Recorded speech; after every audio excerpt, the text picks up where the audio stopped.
Hey, I'm Bo Stevenson, and this is an adventure. I've been going across this entire country seeking local legends, and every city and town has one. I'm talking about those independent, authentic, one-of-a-kind people and places that make this country great. These aren't the legends that you know. These aren't the stories you've already been told. This is different. This is the Local Legend Project.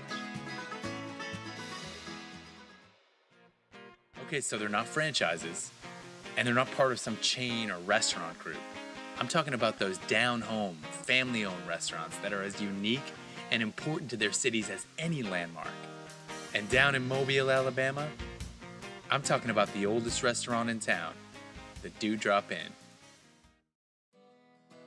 Jimmy Buffett, the guy who wrote the song Cheeseburger in Paradise, he grew up eating these cheeseburgers from the Dewdrop Inn.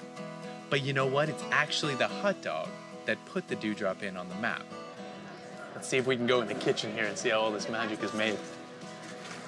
Back in the 1920s, the Dewdrop Inn brought a revolutionary new sandwich to Mobile called the hot dog. To make these new weenies stand out from regular old sausages, they dyed them bright red, and in doing so ensured that no one could forget the red hot dog. I'm really happy to carry on the tradition. Take the first hot dog in town, put it next to Jimmy Buffett's childhood cheeseburger, and throw in some of America's best hand-battered onion rings, and you've got yourself one legendary eatery. That's a hot dog with heritage. And from Mobile, Alabama, we traveled down to Pensacola, Florida to find a legendary seafood market called Joe Patty's Seafood. Since all the way back in the 1930s, the name Joe Patty has been synonymous with seafood in Pensacola. The market's open almost every day of the year. It employs over 100 people and thrives on a wholesale to the public model that, despite its dramatically low prices, grosses almost $27 million a year. And it's all run by that man, Frank Patty Sr., the seafood don. Americans didn't eat shrimp. Only Europeans ate Really? shrimp. Right. Before World War II, Joe Patty, Frank's father, is shrimping in the bay and catching a lot of shrimp, but not making a lot of money because, as Frank says, Americans aren't eating shrimp. But then the war breaks out, and the US government starts enlisting shrimp boat captains to patrol the coast for German submarines. In exchange, the government bought their shrimp and started feeding it to the soldiers. And this began America's love affair with shrimp. A love affair I'm excited to continue right now. Oh my God. Oh my God, this is legitimately like the best shrimp. Why is that shrimp so good? Now, I love fried chicken, but over in Nashville, they've got something called hot chicken. And I'm a little nervous about trying the hot version. I'll try it. I'll probably try it. If you didn't, I would hold it against you. You've got to explore this legend. It's the local legend, probably, and this is a local legend. I eat pig ears in Jackson, Mississippi. So, all right. It can't be that bad. I'll try it. Well, I mean, we'll see. We'll see. I mean, if it's like... Thank you very much. Oh, wow. You see how hot that looks? That's only the medium. And that's Andre Prince Jeffries. And Prince's Hot Chicken Shack has been in her family for 80 years. You can tell by looking at these original benches. These have been here the whole time? These are the original benches. So There's a legend about how Prince's Hot Chicken Shack got started, and it goes like this. About 80 years ago, there was a gentleman named Thornton Prince. I remember him as a little girl.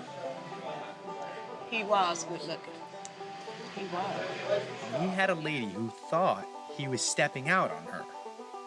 One night, Thornton Prince came home late, and as punishment, his lady had laced his fried chicken with an enormous amount of cayenne pepper. And you know we're gonna get you when we angry. You're gonna be gotten. We are nothing like a mad woman. Hey, but he liked it. He tasted, I'm sure. But the thing is, Thornton Prince loved it. And, for the record, he maintains that he was just out with the fellas that night. So you see, some legends are accidental, but coming out to Mason, Tennessee, 45 minutes outside of Memphis, was no accident.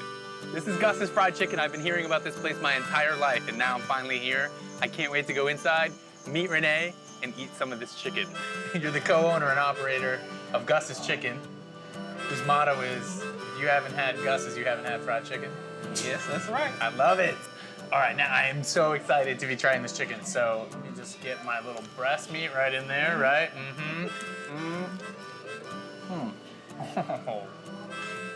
Oh, wow. Oh my goodness, that flavor, what is that? That is so much going on. Secret recipe. Because it's like, it's spicy, but it's like the perfect amount of spice.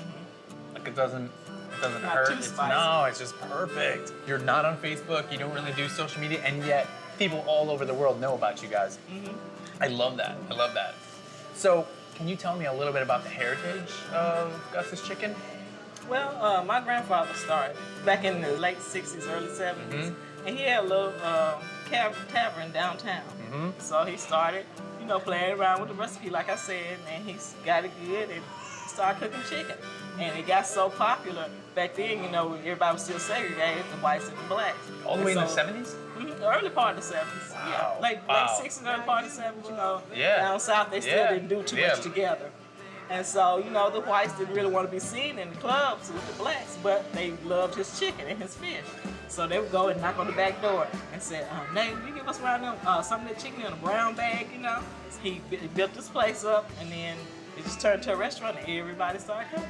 I mean, I just can't get my mind around like the fact that in a way, chicken like this is bigger than segregation. Like it was like it's almost like it single-handedly like stopped segregation in this Yeah. area. That's wild.